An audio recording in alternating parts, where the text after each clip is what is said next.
Shalom and welcome back. Now we're going to learn about, well, this is going to be about verbs and subject pronouns, okay? So I want you to really see something here. This is real important here. I made this chart back in the days. You can actually download it on the website where you can physically see a more prettier chart. This is a chart I use very often, okay? And I want you to understand the fact of how subject pronouns work in Hebrew. So first we're going to look at the future tense, okay? We're going to look at the future tense. So here you're going to see the aleph here, okay? The aleph is the word for I in Hebrew. And then of course we have our verbs. So in Hebrew we attach the pronoun I to our verb, and that's where we get the future tense that I will, and then of course shamar would be for keeping.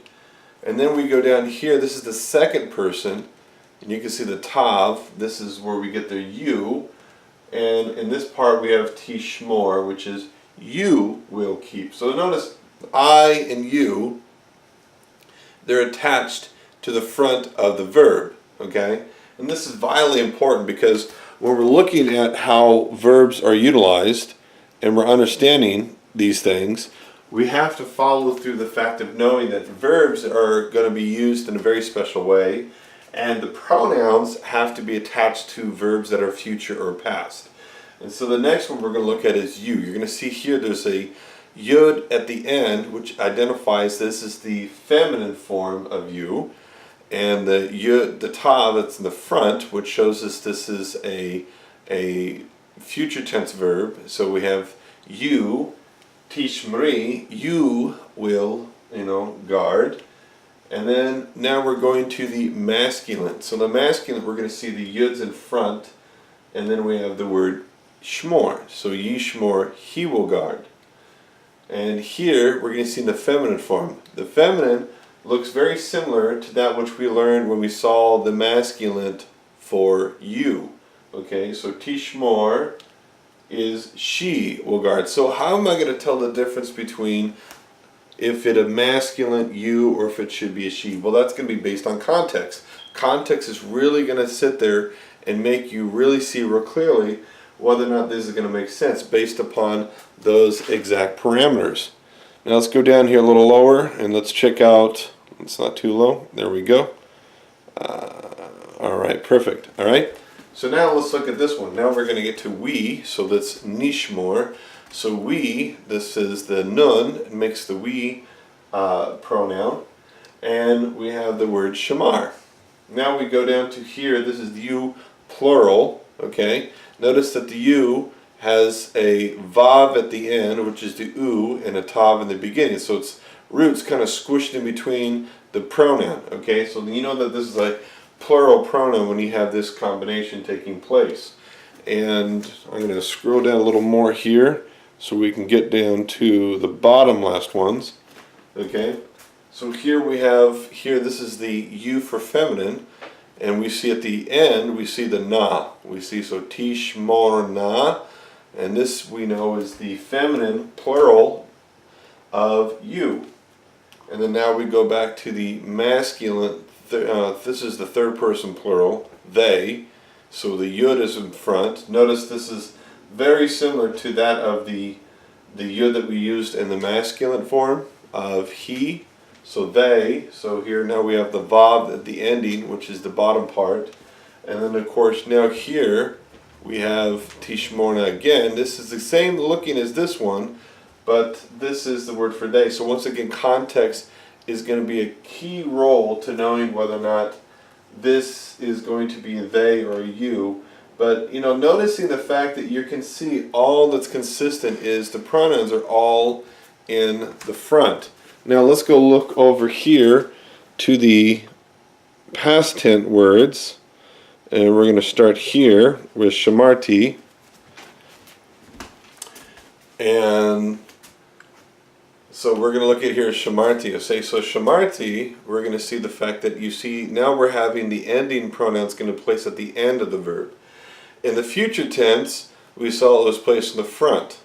In the past tense, it's placed at the end. So we know that we're talking past tense because we know that the ending is where the pronoun is placed. So that's very easy to identify. And this is one of the fun parts about learning Biblical Hebrew, is the fact that, if I'm sitting here looking for, when is it that I know it's future or past, well, you just look where the pronoun is. The pronoun's at the end, you're talking past. The pronouns in the beginning, we're talking in the future, okay? So here we have shamarti. So T is the word for I in Hebrew, and then we have the word shamar. Here we have ta, which is the word for you, masculine in Hebrew, shamarta, so you guarded. And shamart, here we have shamart, which is the feminine form. And the feminine form, as you can see here and stuff, is the word for you in the feminine, okay? And here you can see that as you go from here to here, the difference is the ta and the t, okay? Then we go down to here, you're going to see a shamar. Now shamar, if you see here and stuff, there's no pronoun ending. This is the only special one. Matter of fact, this is where we look at all the roots. If we're to look for roots in the dictionary, we look for these 3 root letters, because this is going to be the root form of the actual verb. And this is going to be the very common thing you're going to be looking for when you're looking for this in your dictionaries. But when we get down here to the feminine form, we see the hey is placed at the end. So that tells me this is the third person feminine pronoun ending, which is attached to the past tense. Now we go down to shamarnu. Shamarnu, this is the we. Okay, so now we're getting into the plural forms, the we.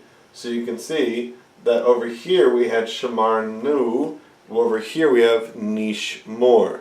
So the nun in the front, is the we for the future, whereas when we put the nu at the end, we know this is the past, okay?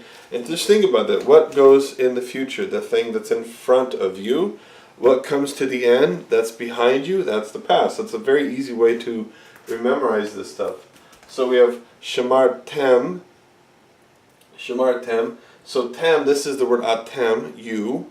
And so we have you in the plural form. Remember, this also can refer to boys and girls when you're using collectively. So shamar tem, you, is the end. And shamar ten is you for the feminine plural. And this is the one which we're going to only talk about girls, okay? Because remember, collectively we're going to use the masculine form. And then lastly, we have the word shamru. Shamru. So shamru, this is going to be the absolute third person form by which we're going to be looking for with the oo sound. And notice if we look at the difference between the third person plural and the third person future. Notice that we have the yu, which indicates that this is future, right? And we also have the tav that indicates this is future. But when we're looking at this third person in the plural form, there's only one form used. So here, this is the special case by which the plural form is actually only going to be one form. We don't have 2 forms for plural for the feminine and for the masculine form. Now I want to bring you over here. I want to zoom out here for a second here. I want you to see this a little better. Okay? So here we're going to come over here. We're going to zoom out. There we go. We're going to move it over here. I'm going to zoom back in now. Move over here again. Alright. Zoom out just a little bit. There we go. Alright. So now we're getting to the present tense, okay? In the present tense, I want you to remember, okay, in the chart, you're going to see the heys in front. Those heys is related to the who and that, okay? That's what the word means when you put the hey in front. So I want you just to look at the word without the hey in front of it. So like you have the word shomer, shomer, shomrim, shomrot. Notice that we don't have pronouns attached to the present tense. So that means the present tense is going to be actually using your pronouns, which actually, if you go to the pronoun video, you can learn all your pronouns there, and you're going to know the fact that when we're using the present tense, we actually use the pronouns individually with the word. So if I wanted to say I'd say ani shomer, I am guarding. If I wanted to say he, I'd say hu shomer, he is guarding. If I wanted to say you as in masculine, I would say ata shomer, you are guarding. And all those forms can be used with this. So it's very different in the present tense as opposed to the future and opposed to the past, where we use a specific form for that. Where here we have three plausible forms we can use for just one verb, and that's the different pronouns. We can use I, we can use he, we can use you with the masculine form. With the feminine form, we have once again I, ani shomeret, he shomeret, and at shomeret, and that becomes the feminine form. And then we get to the plural form, anachnu, atem, ahem, shomrim, and so therefore we have that for the plural form for the pronouns you would use with the plural future verbs. Now for the feminine plurals, we would have the anachnu, aten, hen for the shomrot. And so that's going to be basically how we're going to be working and utilizing verbs. So we have to understand the differentiation between the fact of how do a future tense verb looks, how does a past tense verb look, what do we do with the pronouns, okay? And we're going to start working on that here as I show just a few more examples so that we can kind of go over it just a little more, just to get it stuck in our head.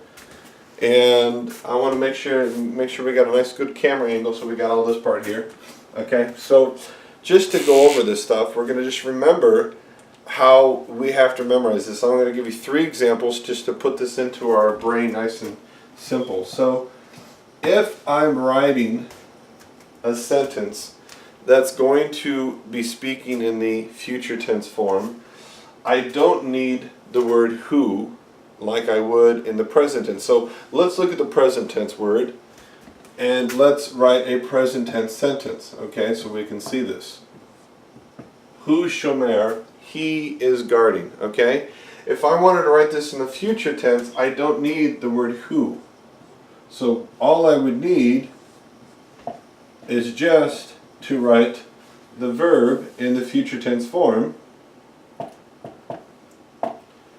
And there we go, yishmor, he will guard. That in itself is a sentence, okay? Because it already contains the pronoun and it already contains the verb. And so that is the future tense. Now, if we look at the past tense, the same thing exists as there.